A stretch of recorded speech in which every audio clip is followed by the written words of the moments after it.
والدین کے ساتھ حسن اخلاق سے پیش آنا یہ فرض بھی ہے اور قرض بھی ہے۔ فرض اس طرح کہ اللہ اور اللہ کے رسول صلی اللہ علیہ وسلم نے والدین کے ساتھ حسن اخلاق کے ساتھ پیش آنے کا حکم ارشاد فرمایا ہے، اور قرض تمہاری اولاد کی صورت میں ہے کہ اگر آج تم اپنے والدین کے ساتھ حسن اخلاق سے پیش آؤ گے، کل تمہاری اولاد بھی تمہارے ساتھ حسن اخلاق کے ساتھ پیش آئے گی۔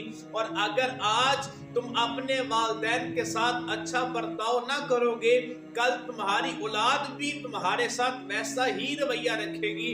بزرگ تو پہلے کہہ گئے کہ جیسا کرو گے ویسا برو گے۔ اگر تم اپنے والدین کے ساتھ اچھا سلوک کرو گے تو تمہاری اولاد بھی تمہارے ساتھ اچھا رویہ رکھے گی۔ عقل مندی کی بات یہی ہے کہ اپنے والدین کے ساتھ اچھا سلوک کیا جائے، حسن اخلاق کے ساتھ پیش آیا جائے۔ اگر ایسا ہوگا تو دنیا بھی تمہارے قدموں میں ہوگی اور آخرت میں بھی تمہارے لیے بھلائی کا سامان۔